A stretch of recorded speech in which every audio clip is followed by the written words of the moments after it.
샬롬 샬롬 샬롬 샬롬 샬롬. 하나님 사랑합니다. 여러분 주 안에서 사랑합니다. 오늘 33절까지 내용 전체 한번 파악해봅니다. 자문의 다른 장과 마찬가지로 16장도 여러 가지 주제들을 같이 다루고 있죠. 여기를 경외하는 것, 하나님의 섭리, 소득과 의, 왕에 대한 가르침, 공평, 지혜, 악과 정직, 교만, 백발, 노함 이런 것들이 16장에는 함께 나타나 있습니다. 16장은 특별히 하나님의 섭리하심을 강조적으로 나타내고 있는데 16장의 첫 절과 마지막 절은 하나님의 섭리하심을 분명하게 보여주죠. 1절 보면 마음에 경외한 사람에게 있어도 말의 응답은 야훼께로 나오느니라. 33절에도 죄비는 사람이 뽑으나 모든 일을 작정하시는 야훼께 있느니라. 그래서 우리가 하다가 무슨 청기구절이나 이런 거 10년 때 제비 뽑기 하지만 그것을 이루시고 하나님께서 우리를 인도하여 주셔서 우리가 꼽고 보면 그 사람에게 필요한 말씀들이다 이런 마음이 들 때가 굉장히 많죠. 하나님의 섭리는 16장의 1절에서 5절, 9절, 25절, 33절로 나타나 있습니다. 하나님의 통치하시고 섭리하심을 나타내죠. 하나님은 인간의 모든 생각과 행동을 감찰하시기 때문에 어떠한 것도 하나님으로부터 숨겨지거나 감출 수가 없다.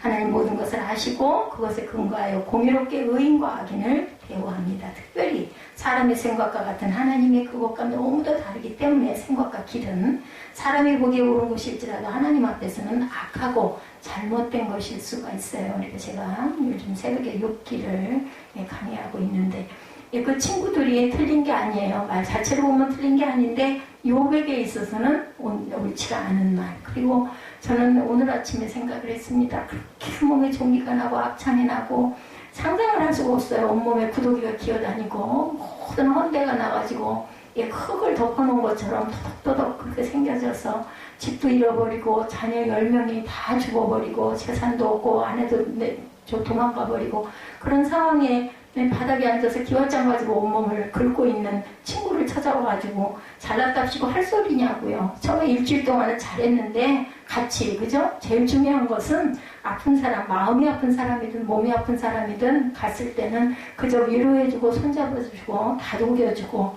그 사람이 평소에 좋아하던 거 하나라도 먹게끔 권해주고 이게 우리가 병문안을 하는 거고 어려운 일일 때 문안을 하는 건데 그 친구들이 처음에는 엘리바스와 소발이 참 잘했어요. 그런데 일주일이 지나고 나서부터는 이제 한 사람씩 입을 열어 말하기 시작하는데 너는 틀렸다, 너는 이런 거 얘기할 줄 모르냐 이렇게 계속 그게 장장 40장이 넘어가기까지 그렇게 해대. 그리고 욥은 대답을 하고 근데 또 그러면서도 욥이 하나님의 뜻을 그렇게 얘기하면서 깨달아가는 거죠. 처음에는 원망도 많았어요. 차라리 나를 왜 태어나게 하셨느냐고 나를 태어나지 않게 하시든지 나오다 죽어서 나오게 하시든지 내 생일이 없게 하시든지 이런 오죽이나 죽겠으면 그랬겠느냐고요. 근데 나중에 그 친구들의 공격에 대답을 하면서 본인이 깨끗고 느끼고 결국은 하나님이 더 축복을 해주시죠. 자녀를 다시 다 주시고 나는 이제 이 세상에서는 이런 날을 볼 수가 없을 것이다 라고 얘기했는데 하나님의 생각과 뜻은 우리가 감히 짐작을 못하죠. 그래서 우리가 모든 일에 있어서 모든 것을 하나님께 의탁해야 되겠다. 이 16장 마지막 절이 참 재미있어요. 제비는 사람이 뽑으나 모든 일을 작정하기는 야훼께 있느니라. 제비 뽑기를 우리가 아무리 잘하려고 해도 결국은 뽑고 보면은 내가 뜻하지 않은 대로일 수 있지만 하나님께서는 그것을 미리 작정하고 알고 계시다라는 거죠. 사람의 생각과 하나님의 생각은 다르다고 우리가 잘 아는 말씀입니다. 이사야 55장 8, 9절이죠. 이는 내 생각이 너희의 생각과 다르고 내 길은 너희의 길과 다르다. 여기서 말씀하시죠. 하늘이 땅보다 높은 같이 내 길은 너희의 길보다 높아요. 너무 높아서 우리가 다른 것을 깨달아 알 수가 없고 내 생각은 너희의 생각보다 높음이니라. 우리 바울 전도사가 그 이름이 바울이다 보니까 사도행전 제가 강의를 계속 요즘에 수요일날 나가다 보니까 제가 성경을 들여다보고 그 감동을 느끼다 보니까 그런 것 같아요. 본인이 바울인데 그 성령의 사람이 전하는 것을 너희들이 들어야 되지 않겠느냐. 그렇게 해야 교회가 부흥하지 않겠느냐. 근데 그것은 참 위험한 생각이죠. 그러면서 나중에 날 거다라고 얘기를 하는 부분이 더 기가 막히고 뭐라고 말 한마디도 안 했는데 본인이 그래 놓고는 또 삐뚤어져서 약속했던 모든 것들을 다 그것을 행하지 않고 말이 없는 거 정말 그래서는 안 되는데 아니 아무리 훌륭하고 아니 그분이 박사를 받아도 마찬가지일 것 같아요. 그렇다 하더라도 일단은 교회 출석을 하고 그죠? 청빙을 받아서 어디서 제가 청빙을 요청을 해갖고 받지 않는 한은 교회를 이 교회를 내가 내 뿌리가 되는 교회니까 이걸 이루고 가야 되겠다 이면 일단은 섬기고 지키고 나갈 생각을 해야 되는 거지. 글쎄요, 제가 온전치가 못해서 말씀을 잘 못 전해서 부응이 되지 않았는지는 모르겠지만 참 가슴이 아파요. 생각할수록. 너는 마음을 다하여 야훼를 신뢰하고 내 명철을 의지하지 말라. 본인이 명철하다고 내가 이렇게 하나님께 받았다. 이거 굉장히 위험하거든요. 너는 범사의 그를 인정하라. 그리하면 내 길을 지도하시리라. 아니면 하다못해 만나가지고 그것을 잘 풀어서 얘기를 이해를 시켜주든지 그랬을 때지 않을까. 뭐 말이 하고 싶지가 않은데 요즘에 가끔 참 왜 사람이 그럴까 하는 생각이 자꾸 들어요. 뭐 믿고 이런 건 전혀 없고 정말 언제쯤이나 그걸 깨달을까. 내 나이 되면 충분히 깨달겠죠. 저보다 훨씬 빨리 깨달을 거예요. 여호와 경외에 대해서 6절, 7절, 20절에 말씀합니다. 우리 읽지 않은 부분들은 함께 읽어보시면서 갑시다. 6절, 7절, 20절입니다. 인자와 진리로 인하여 죄악이 속하게 되고 야훼를 경외함으로 말미암아 악에서 떠나게 되는 야훼를 경외하면 악에서 떠나요. 저도 또 괜히 예배드리기 전에 목소리가 좀 속에 이렇게 울분이 있다 보니까 하고 나서 정말 찬양하면서 마음이 괴로웠습니다. 그래서 하나님을 더 경외하면 이런 악한 것들이 다 떠나가게 될 줄 믿습니다. 사람의 행위가 야훼를 기쁘시게 하면 그 사람의 원수라도 그와 더불어 화목하게 된다. 사람의 행위가 야훼를 기쁘시게 하나님을 기쁘시게 하면 여호와를 경외함으로 말미암아서 악에서 떠나게 되고 사람의 행위가 야훼를 기쁘시게 하면 그 사람의 원수라도 그와 더불어 화목하게 한다. 그래서 야곱과 에서가 그렇게 화목을 이루었는지 모르겠습니다. 그래서 7절에도 20절에도 보면 말씀하죠. 20절 봅니다. 삼가 말씀에 주의하는 자는 좋은 것을 얻나니 야훼를 의지하는 자는 복이 있으리로다. 말씀 속에서 우리가 자꾸 깨져야 되죠. 깨지고 씻겨지고 부서지고 그래서 내가 빚어져서 예수 그리스도의 모습을 닮아가는 저희들의 모습이 되어야 되겠습니다. 자, 그는 하나님을 사랑하기에 무엇보다 하나님 말씀에 주의를 기울여 그것을 배우고 행하는데 노력을 다해요. 은혜 받은 자들은 그렇죠. 하나님을 경외하는 자는 악에서 떠나서 그것을 미워하고 적극적으로 하나님을 기쁘시게 해드리려고 노력을 합니다. 예수님께서도 사랑하는 것은 그 상대방의 말을 지키는 것이라고 말씀하죠. 하나님은 이런 자를 사랑하셔서 자신의 능력을 보이시며 대인관계 문제까지도 해결해 주십니다. 하나님 경외와 악을 미워하는 자는 어떻게 되나. 잠언 8장 13절에 보니까 야훼를 경외하는 것은 악을 미워하는 것이라. 나는 교만과 거만과 악한 행실과 패역한 입을 미워하느니라. 우리가 이 말씀이 옳소이다 하면서도 이것을 어길 때가 얼마나 많은지 몰라요. 그러니까 여호와를 경외하는 건 뭐예요? 하나님의 그 언약의 말씀을 우리가 준수하는 거. 첫째로 그냥 기본적으로 하나님의 율례를 잘 지키는 거잖아요. 그랬을 때는 악을 미워하는 것인데 교만과 거만과 악한 행실과 패역한 입을 우리가 미워해야 된다고 하면서도 우리가 이것들을 깨뜨릴 때가 누구로 원망할 때가 많습니다. 사랑과 계명 준수. 요한복음 14장 21절입니다. 나의 계명을 지키는 자라여 나를 사랑하는 자니 나를 사랑하는 자는 내 아버지께 사랑을 받을 것이요 나도 그를 사랑하여 그에게 나를 나타내리라. 우리가 주님을 만나려면 하나님을 사랑하고 이웃을 사랑했을 때 예수께서도 나를 그에게 나타내리라고 말씀하십니다. 교만과 백발에 대해서 18구절 31절입니다. 18구절 그죠? 교만은 패망의 성공이요 거만한 마음은 넘어짐의 앞잡이니라.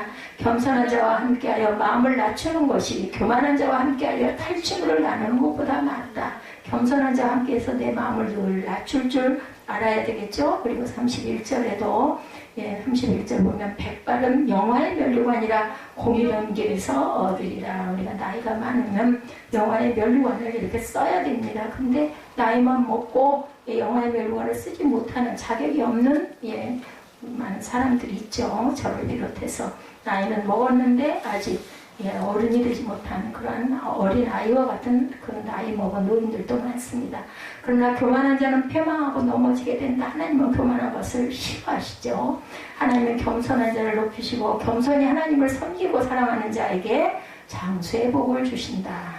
장수의 복은 누리지 못할 것 같아요. 제가 젊은 날 온전하게 잘 못 살아가지고 지금도 이렇게 많이 고통을 받고 있죠. 뭐 누구의 잘못이겠어요? 제가 하나님이 이 성전이 너희 그 집이 아니라 하나님의 성전인지를 알지 못하느냐 했으면 잘 관리를 해야 되는데 그러지를 못했습니다.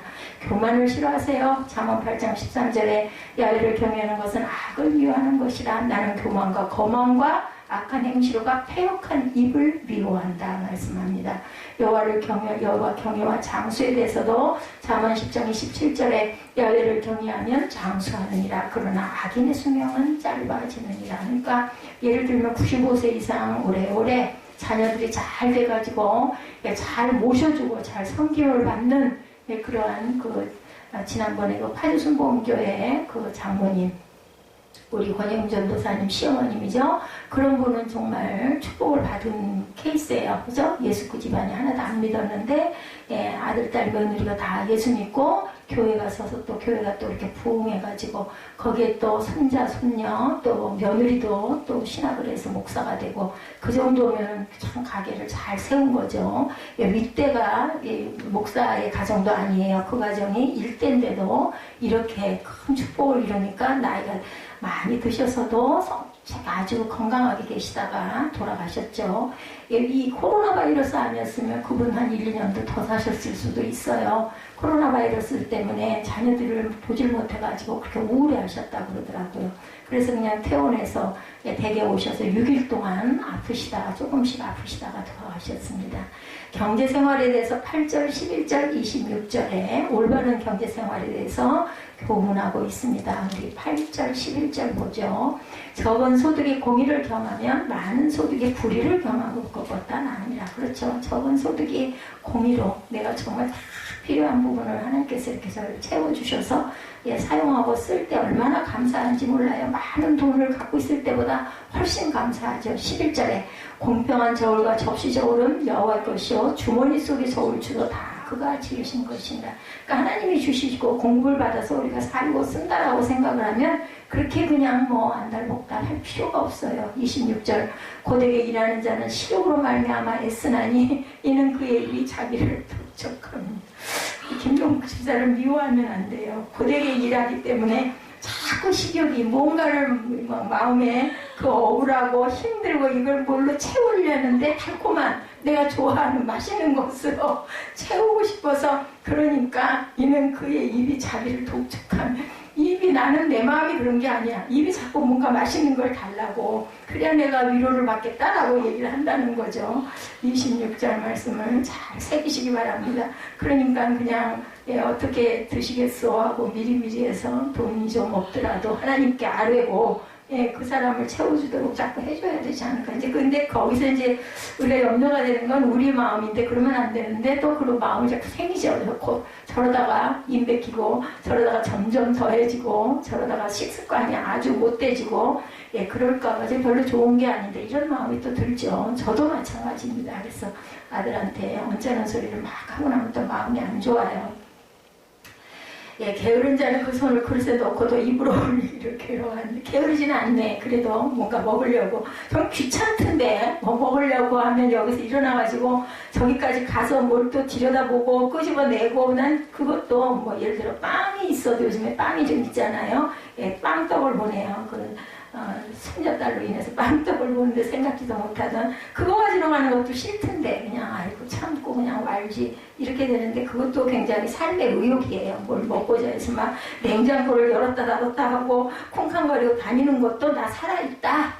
나 이렇게 뭔가 이거 채워줘야 돼. 나 이거 오늘 스트레스 많이 받았어. 이 말을 하는 거다. 이렇게 생각을 해야 돼요. 그래서 그냥 어떻게 돼? 당신 알아서 하시오. 나는 힘이 없어. 난 지금 이게 급하니 먹고 싶은 사람이 알아서 시켜 먹고 싶으면 시켜 먹고 그 대신 당신 용돈은 걷기 그만큼이니까 그걸로 알아서 잘 짜서 드시오 하고 얘기를 해야 되지 않을까.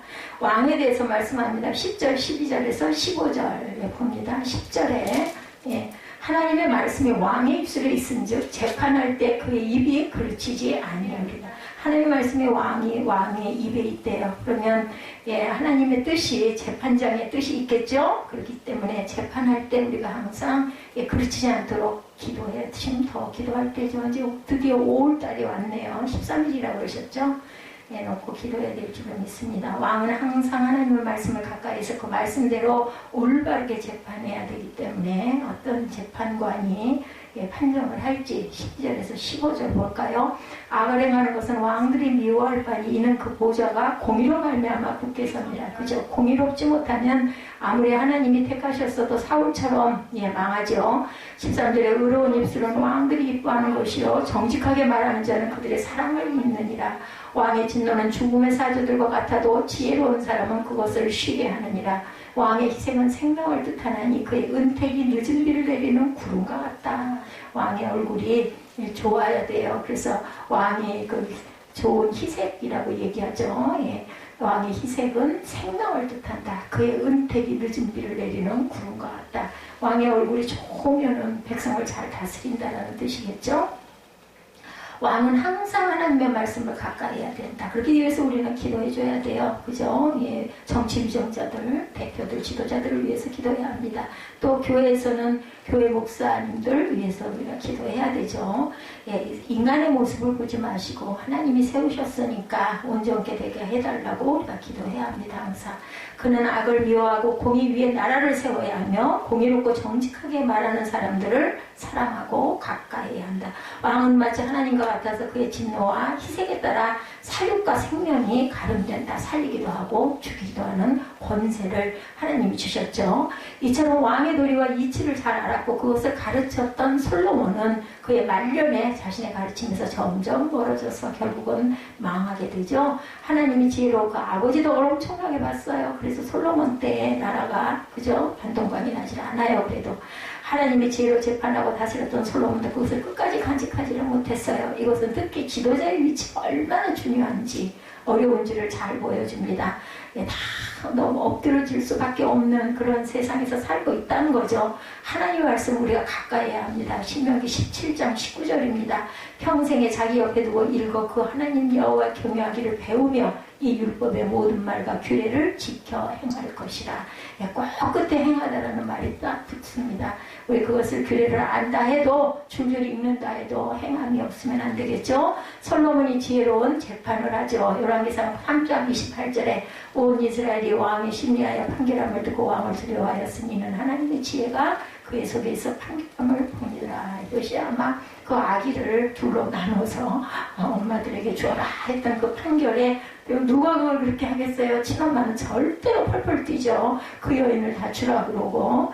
근데 그 계모도 어떻게 그랬을까? 뻔히 그러면 왕이 알아챌 텐데 자식을 반동거리를 내라고 그러죠. 그래서 결국 기가 막힌 판결을 하는 사건. 이렇게 지혜가 있는 솔로몬 참 지혜자예요. 잠언 지은 거 봐도 지혜자에 대해서 16절, 21절, 24절, 32절 주로 지혜자의 덕에 대해서 교훈하고 있습니다. 지혜는 참으로 귀중한 것이므로 금이랑 은을 얻는 것보다 낫죠. 그것은 그것을 가진 자에게 생명의 샘이 되고 마음과 입을 지혜롭게 하고 그의 몸에 또한 양해하게 됩니다. 이미 앞에서 말 많이 봤지만 지혜의 가치와 그것이 주는 유익은 세상의 어떠한 것과도 비교할 수가 없죠. 그것은 그 소유자에게 생명나무와 같고 한편 지혜는 자기 자신을 다스리는 것으로도 나타납니다. 힘만 센 사람보다 모략 있는 자가 낫듯이 용사와 성을 빼앗는 자보다 자기의 마음을 다스리고 노하기를 더디하는 자가 더욱 큰 힘을 가진 자다. 우리 16절과 21절에서 24절 그리고 32절 함께 보도록 하죠. 16절 지혜를 얻는 것이 금을 얻는 것보다 얼마나 나은고 명철을 얻는 것이 은을 얻는 것보다 더욱 나으니라. 21절부터 24절입니다. 마음이 지혜로운 자는 명철을 일컫는 걸 받고 입이 선한 자는 남의 학식을 더하게 하느니라. 명철한 자에게는 그 명철이 생명의 샘이 되거니와 미련한 자에게는 그 미련한 것이 징계가 되느니라. 지혜로운 자의 마음은 그의 입을 슬기롭게 하고 또 그의 입술에 지식을 더하느니라. 선한 말은 꿀송이 같아서 마음에 다루고 뼈에 양약이 되느니라 라고 말씀을 합니다. 32절에도 노하기를 더디하는 자는 용사보다 낫고 자기 마음을 다스리는 자는 성을 빼앗는 자보다 나으니라. 그러니 얼마나 자기 마음 다스리는 게 어렵다라는 것을 말씀하죠. 지혜와 생명나무 잠언 3장 18절입니다. 지혜는 그 얻은 자에게 생명나무라 지혜를 가진 자는 복되도다. 지혜와 노함에 대해서 잠언 14장 29절입니다. 노하기를 더디하는 자는 크게 명철하여도 마음이 조급한 자는 어리석음을 나타내느니라. 악과 정직에 대해서 17절 그리고 27절에서 30절까지 악인에 대해서 교훈합니다. 악인은 악을 말하며 속이는 자고 그 반대되는 자는 정직한 자. 정직한 자는 악을 떠나죠. 떠나려고 노력합니다. 그가 악을 떠나는 것은 그것과 함께 다닐 수가 없기 때문이에요. 그래서 악인은 자신의 악을 즐깁니다. 예, 참 악을 떠나야 되고 악은 모양이라도 버려야 된다는 말 우리가 실감해야 합니다. 그들은 악인 마귀와 같이 말할 때마다 그 거짓말을 자신의 것으로 삼아 거짓말을 해요. 항상 악을 꾀하고 다투고 이간하고 이웃을 악한 길로 인도하고 불과 같이 파괴적인 언어들을 일삼습니다.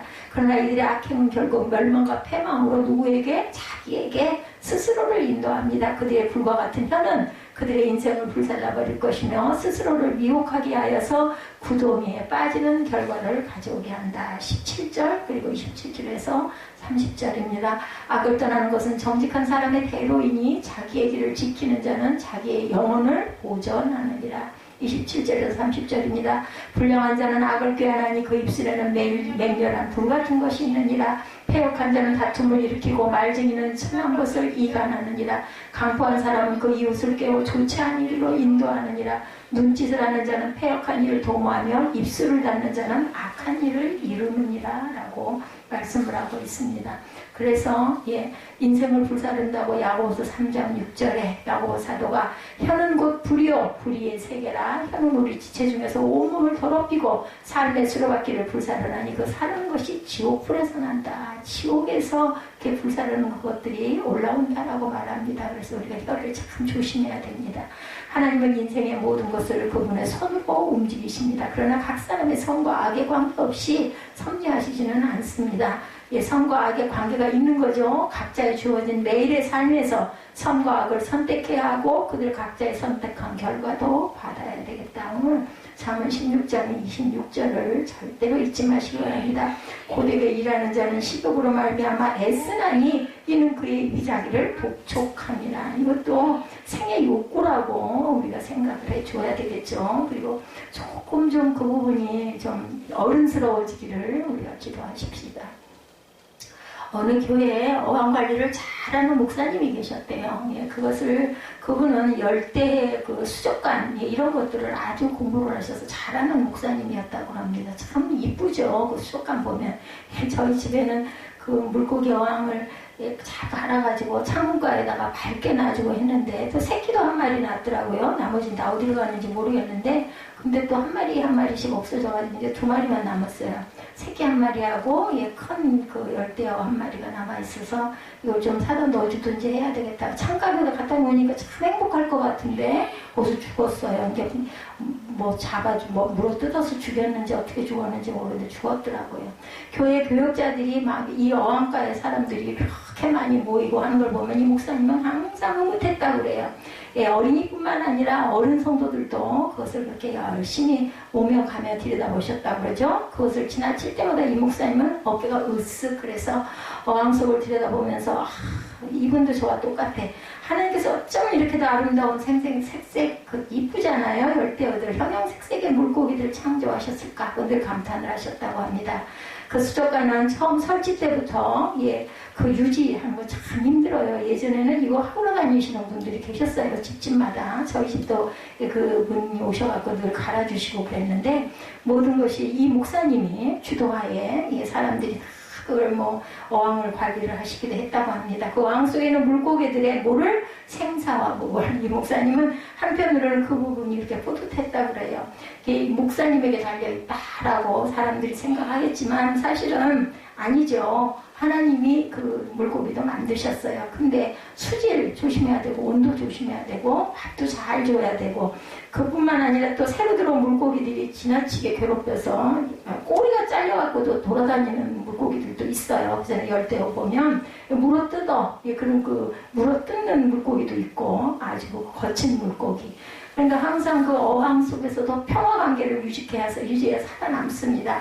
물고기 중에서 누가 그런 역할을 하는지 아무도 모르죠. 걔네들이 알겠습니까? 예, 그것들은 그저 자신의 본능에 따라서 물어뜯기도 하고 그저 영역 다툼을 치열하게 벌입니다.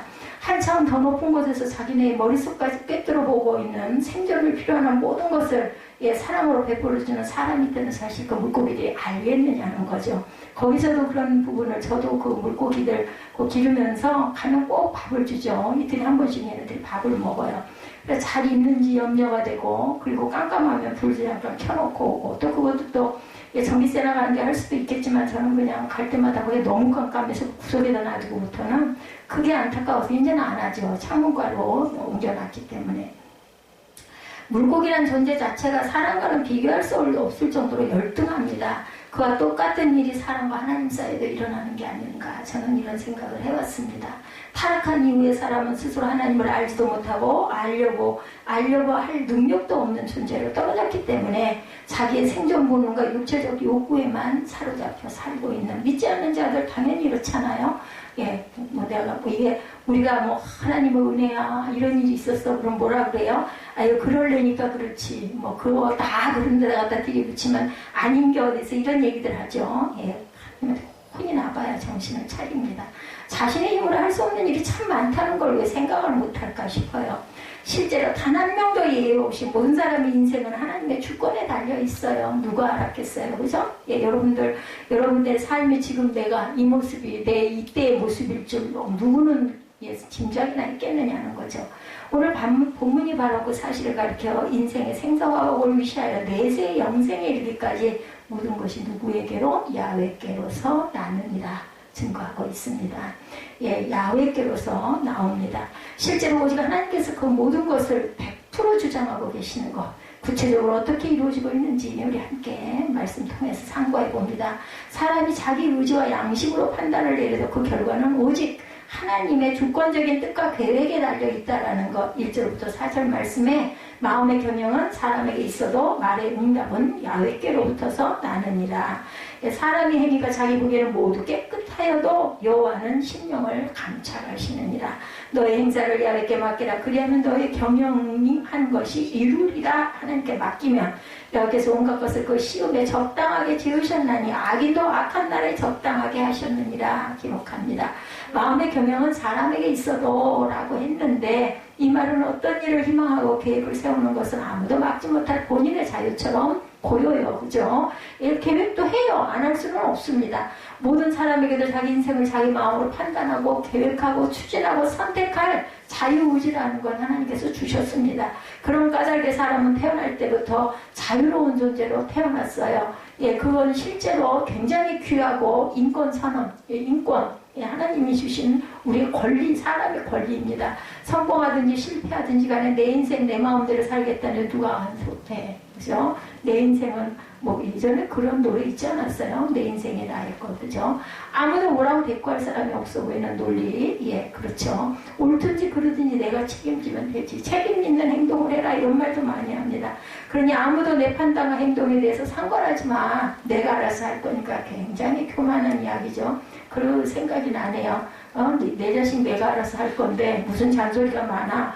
와, 대단해요. 그 혈기가 언제나 꺾어질지, 그죠? 한 60점 되면 꺾일 거라고 생각합니다. 어떤 계기가 있을 거예요, 분명한 것은. 그처럼 자신만만하게 자유의지를 자랑하는 사람에게 하나님이 카운터펀치 한 방 날리면 그냥 뜨거라 무슨 말이 나오겠어요, 그죠? 바로 그처럼 사람이 자유롭게 마음의 경향을 하는 것 같아도 말의 응답은 야훼께서 난다. 하나님은 분명히 심은 대로 거두시는 하나님이라는 거. 저는 삶을 통해서 그 정말 옳다라는 것을 여러분에게 강하게 주장하고 말씀드리고 싶습니다. 제 자신을 볼 때 그래요. 하나님은 심은 대로 거두게 하십니다. 지금 내 마음대로 실컷 생각하고 꿈꿔라. 그러나 마지막 도장 누가 찍어요? 하나님이 찍으신다라는 거죠. 그러니까 아주 죽자고 뺑이를 쳐봤댔자 안 되는 건 절대 안 돼. 그러니까 똥이 빠지게 길을 써봐야 아무 소용이 없다라는 거죠. 같은 맥락으로 이어지는 2절에 사람의 행위가 자기 보기에는 모두 깨끗하게 보여. 아주 정당해. 그죠? 자기 본의로 생각을 하잖아요. 다들. 예, 그렇지만, 예, 깨끗한 깨끗하여도 라고 합니다. 사람에게는 분명히 양심이라는 것도 있어요. 그죠?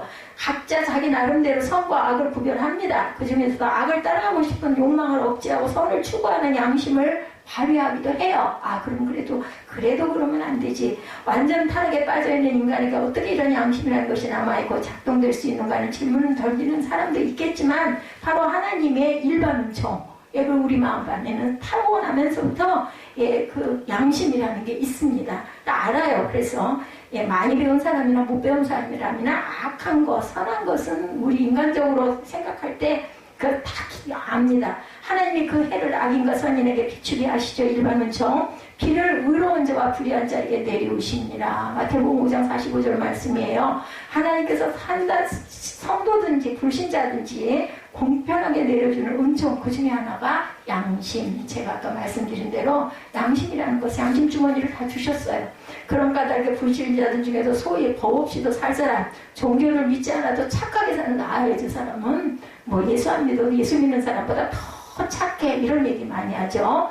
그런 사람들이 있습니다. 그렇지만 그에 대한 문제점은 바로 자기 보기에는 이 말씀에서 있던 거, 이것은 양심적 판단이 옳고 그른지에 대한 기준이 바로 자기 자신이 된다는 것을 우리가 알아야 된다. 본인이 기준이 되면 당연히 내 모든 생각과 행동이 다 옳게 보일 수가 있죠. 자기가 재판장이 되면 자기 스스로를 정죄하지 않습니다. 점수를 플러스 쪽으로 많이 주게 돼요. 왜냐하면 자신을 자기가 이해하기 때문에. 내가 이래서 그랬지, 이게 분명히 이유가 있어요. 이유 없는 사람은 없죠. 공동묘지에 가면 핑계 없는 무덤은 하나도 없다고 그러죠.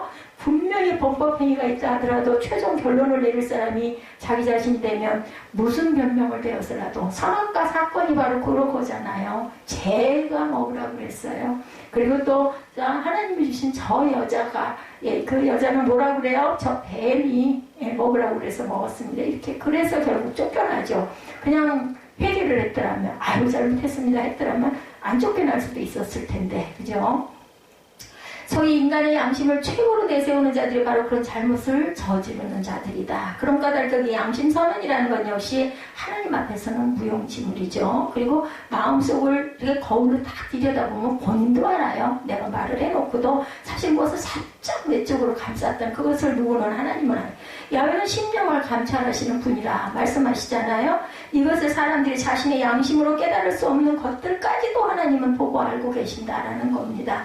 사람이 자기 양심의 눈만으로 보면 모두 깨끗하여도 하나님께서 감찰하실 때는 결코 깨끗하지 않은 것들, 아주 우리가 눈으로 볼 때 물이 잔잔하고 깨끗해요. 근데 사실은 그렇게 깨끗하지만은 않죠. 못 보는 것일 뿐이죠.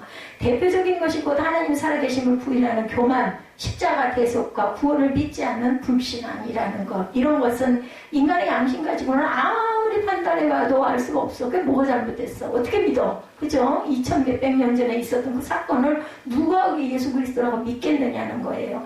나는 하나님을 안 믿어도 정말 양심적으로 우러러는 한 점 부끄러움 없이 나는 잘 살고 있어. 예수 믿는다면서 그 딸이야. 이런 얘기 많이 하죠. 나는 예수 십자가 배울 공부 같은 것 의지할 필요 없이 내가 착하게 살고 있고, 나는 이렇게 좋은 일도 하고 있고, 양심적으로 깨끗하게 나는 살아. 그런 까닭에 사람은 자신의 행사를 오직 야훼께 맡겨야 하는 그것을 안 맡깁니다. 자기의 자유의지와 양심적 판단만 내세우지 말고 하나님의 뜻과 계획을 깨닫고 그것을 순종하라는 쪽으로 자신의 마음을 이끌어가야 되겠다. 제가 늘 생각을 해요.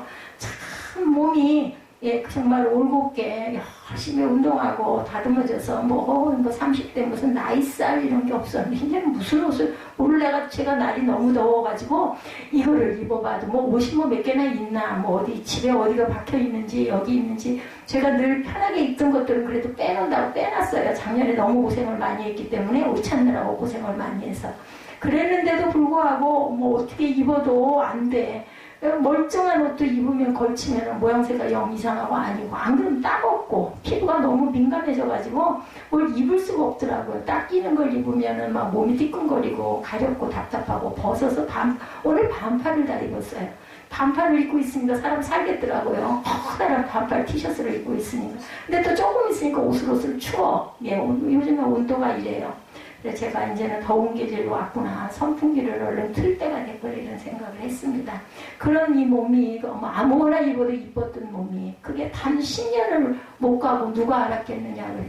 참 아무 소용이 없는 거구나. 그렇게 예, 그 운동을 하고 몸을 그렇게 가꾸고 무슨 옷을 입어도 다 입고 그렇게 입고 교만하고 오만하고 아주 진짜 꼴불견스럽게 그렇게 굴더니 결국은 이렇게 생겨가지고 하나님 뜻 앞에 엎드려져 있죠. 다 소용없는 거예요. 그리하면 너의 경영하는 것이 이루어질 것이다. 누구에게 행사를 얇게 맡기면 이게 중요합니다. 건강은 조심해야 돼요. 근데 너무 외모적인 것에 꽂혀서 그렇게 살 필요가 없다. 순전히 본인의 생각과 의지에만 따라가며 시행착오와 교만에 빠질 수밖에 없는데 훨씬 높고 깊게 모든 것을 예정해 놓으시고 감찰하시는 하나님께서 그래도 하나님의 치마 꼬리를 붙들고 있었던 까닭에 이렇게라도 구제가 되니 얼마나 감사한가 하는 생각, 천만 다행이다 하는 생각을 합니다. 자기 인생을 맡기면 저절로 자신이 경영하는 모든 것이 형통하게 성취된다는 사실을 깨달을 줄 알아야 되겠다. 빨리 여러분들은 정말 30년 빨리 깨달은 거예요. 20몇 년 빨리 깨달은 거고 사람이 자기 머릿속만큼 자기 마음대로 할 수 있을 것 같지만 저희 어머니가 만약에 그런 깨달음이 있어서 제가 영향을 받았더라면 좀 더 빠르지 않았을까? 이런 생각도 듭니다. 실상 그 뇌의 작용까지도 하나님께서 당신의 주권적 권능으로 주장하고 계신다. 제 앞날을 제가 몇 살에 어떻게 될 것인지 하나님 다 아시죠. 저는 잘 모르지만 예, 오늘은 예, 요즘은 내년은 내가 이렇게 하고 있을까 이런 생각을 요즘에 많이 합니다.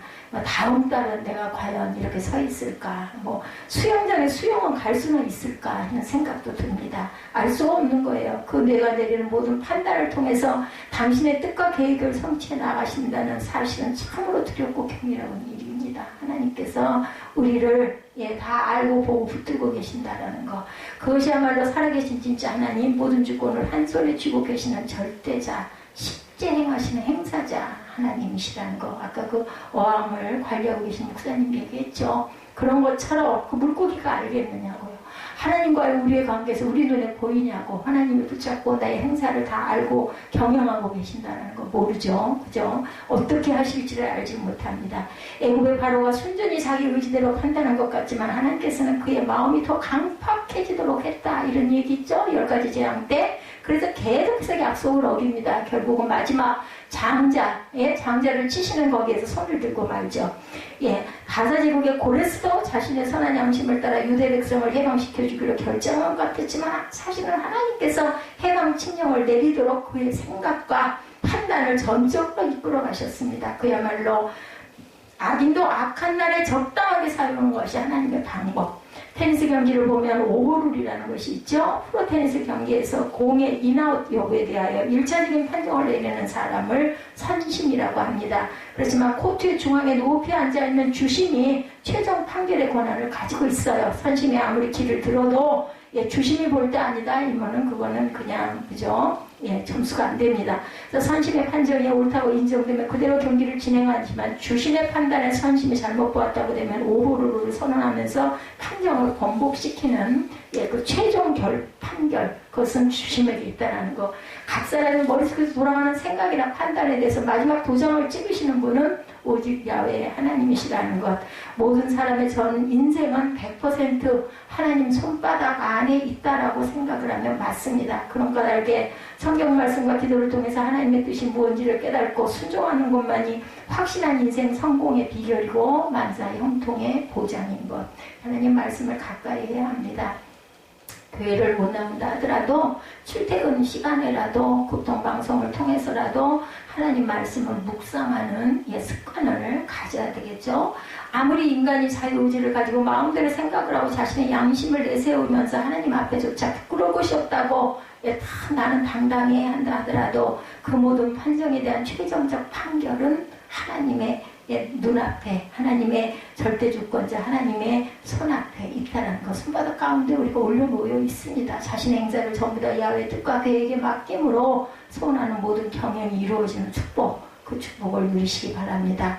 사람이 도덕적 두 번째 윤리를 자랑해도 죄 문제를 해결할 수 있는 길 오직 하나님의 주권적 구원 역사 안에 있다. 5절과 6절에 기록하기를 무릇 마음이 교만한 자를 야훼께서 미워하시나니 피차 손을 잡을지라도 벌을 면치 못하리라. 6절 인자와 진리로 인하여 죄악이 속하게 되고 야훼를 경외함으로 인하여 악에서 떠나게 되느니라. 하나님을 경외하다 보면 악의 길로 계속 갈 수가 없어요. 마음에 자꾸 찔려서. 죄와 악의 문제 그리고 그에 따른 사죄와 구원의 문제는 모든 종교에서 공통적인 과제입니다. 어떤 것이 죄이고 악이냐 하는 것을 따지는 점에 있어서 기독교와 타 종교들 간의 공통적인 것도 있고 다른 것도 있는데 사죄의 방법과 구원의 길에 대해서는 완전한 차이가 있습니다. 본문 역시 참된 기독교에만 있는 인죄론과 구원론을 또다시 정확하게 선포합니다. 5절에 보면 무릇 마음이 교만한 자를 야훼께서 미워하시나니 피차성을 잡을지라도 벌을 면치 못하리라. 벌을 꼭 받습니다. 이것은 하나님께서 가장 미워하시는 죄, 즉 사람이 지을 수 있는 죄 중에 가장 중요한 죄가 무엇인지 마음이 교만한 죄라고 말씀하죠. 하나님의 존재를 부정하고 하나님 섬기기를 거부하는 죄, 그것이 바로 교만입니다. 간단히 말해서 하나님을 믿지 않은 불신앙, 이것은 사람 자신을 존재 세계의 최고봉에 올려놓는 극단적인 교만, 그죠? 내 위에 아무것도 없어, 내 인생은 내 거야, 이런 사람들. 예, 그런 까닭에 하나님께서 제일 미워하시는 죄라는 거예요. 우리는 교만하면 막 자존심을 부리고 막 고개를 치켜다는 것까지 생각을 하는데 그것이 아니라 하나님을 인정하지 않는 죄. 내가 최고다. 뭐 자신을 우상으로 내가 하나님이야 하는 사람들 있죠. 무슨 그런 게 어딨어. 그 생각이 나더라고요.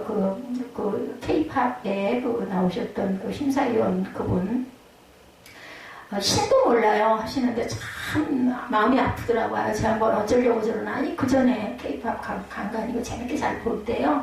예, 신도 몰라 하나님도 몰라 이렇게 얘기를 하는데 저 양반 어떻게 하려고 그러나. 그러고 났더니 그렇게 기가 막힌 일을 당해서 지금은 어떻게 계시는지 모르겠지만 정말 안타깝더라고요. 참 인간적으로 좋은 면도 참 많이 갖고 계신 분인데 예, 어떻게 저런 말씀을 하나. 마음이 엄청 무서웠었어요. 근데 뭐 나중에 들은 얘기인데 여러 가지 그 비리가 폭로가 됐다라는 말 그거 듣고 해외로 나갔다는 얘기를 들었습니다. 교만, 이것이 바로 교만. 신성 모독자들이 아무리 숫자가 많고 인본주의자들이 자기네들끼리 뭉친다 해도 죄악의 죄에 대해서 마땅히 받아야 할 형벌을 결코 피하지 못할 것이다. 그런 그 어려운 일, 그런 고난을 통해서 신을 인정하게 되고, 그죠? 회개하게 되고, 돌이키게 되면은 건짐을 받는 거죠. 그죠? 예, 그래서 그런 나쁜 일이 일어나는 게 꼭 잘못된 것만은 아니에요. 살아있을 때 그런 일이 일어나는 게 오히려 예, 하나의 귀한 기회가 될 수 있다라는 것.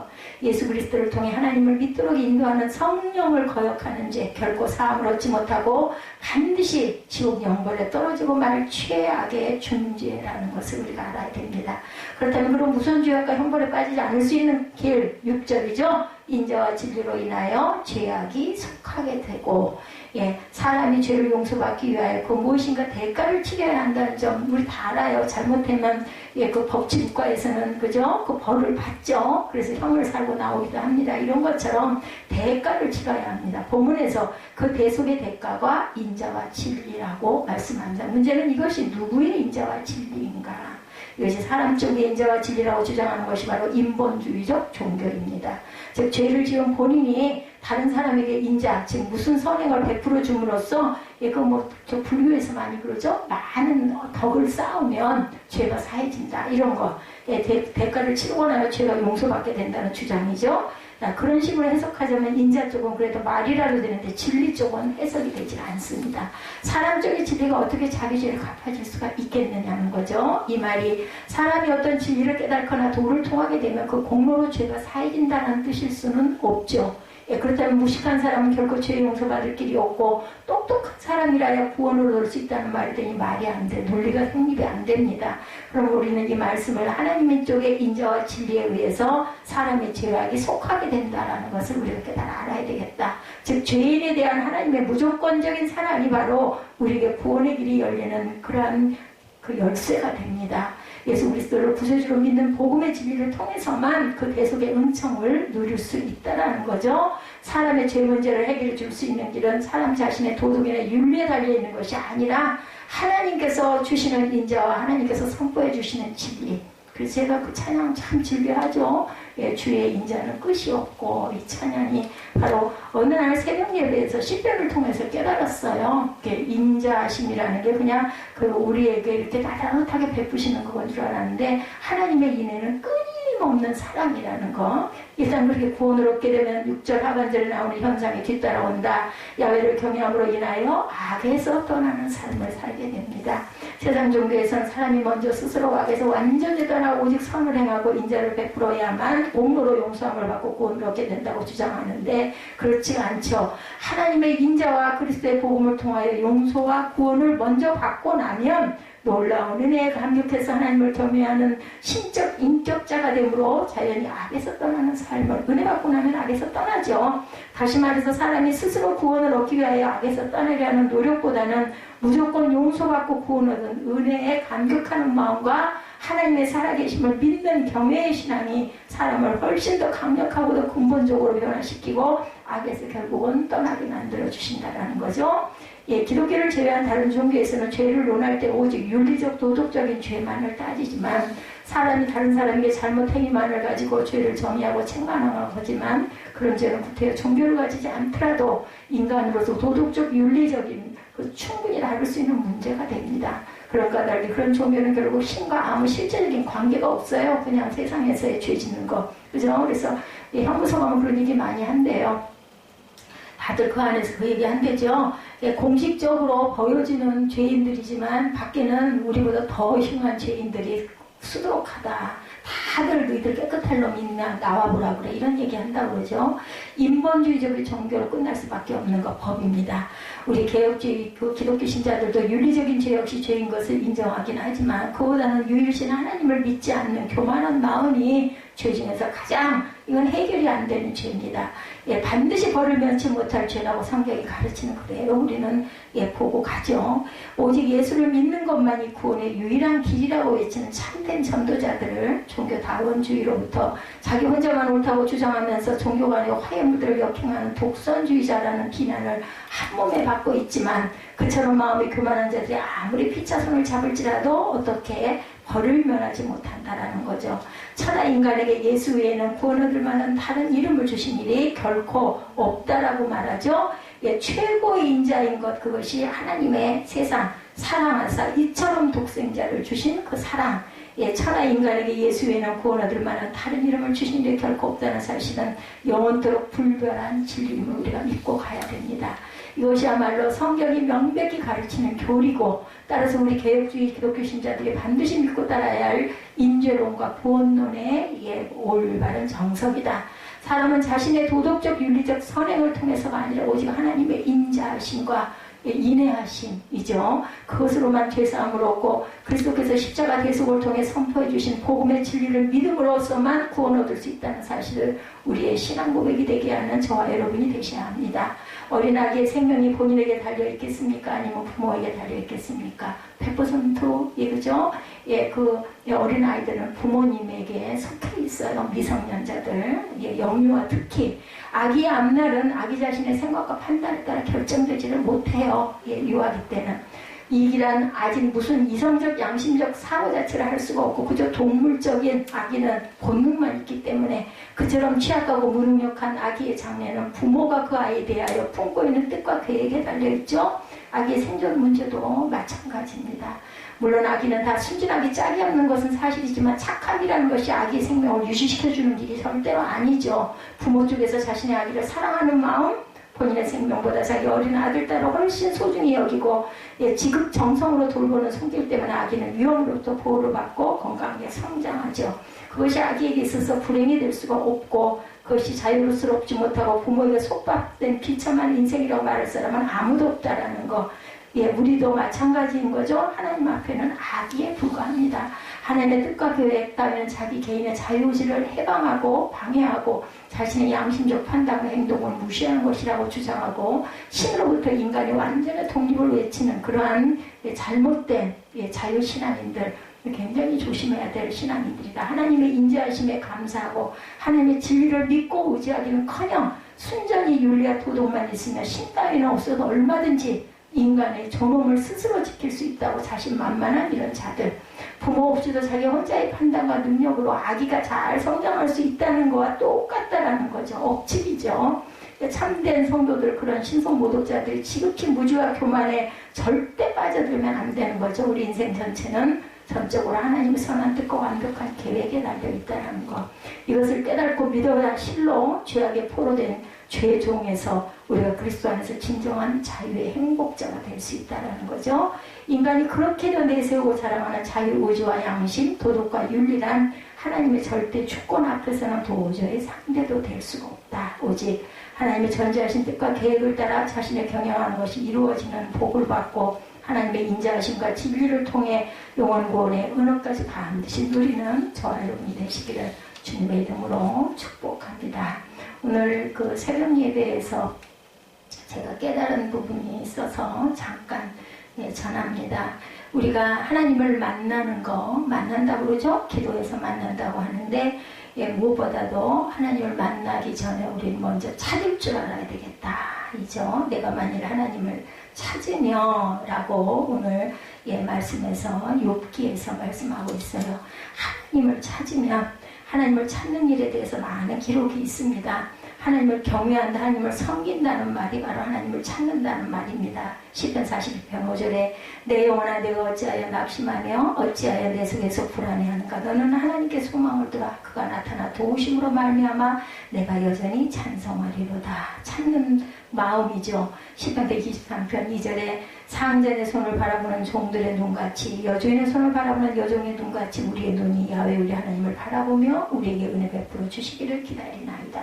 하나님을 찾는 것의 반단은 하나님을 등지고이죠. 역대 29장 6절에도 우리 조상들이 범죄하여 우리 하나님 야훼 보시기에 악을 행하여 하나님을 버리고 얼굴을 돌려 야훼의 성소를 등졌다라고 말합니다. 그래서 하나님은 하나님을 찾으라, 하나님을 구하라, 하나님을 기뻐하라고 말씀하죠. 이사야 55장 6절에 너희는 야훼를 만날 만한 때에 찾으라, 가까이 계실 때 그를 부르라.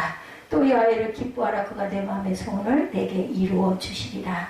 하나님께 돌아오고 하나님을 바라면, 하나님을 찾으면, 하나님을 좋아하면, 내가 만일 그럴 수만 있다면 내가 내 소원을 기꺼이 다 들어주시겠다 말씀해요. 그래서 하나님을 바라보고 먼저 하나님을 찾고 하나님을 구하고 그리고 기도할 줄 아는 그런 마음이 있을 때 하나님께서는 저와 여러분의 소원에 응답해 주신다는 것을 절대 잊지 않으시는 저와 여러분이 되시기를 주님의 이름으로 축복합니다.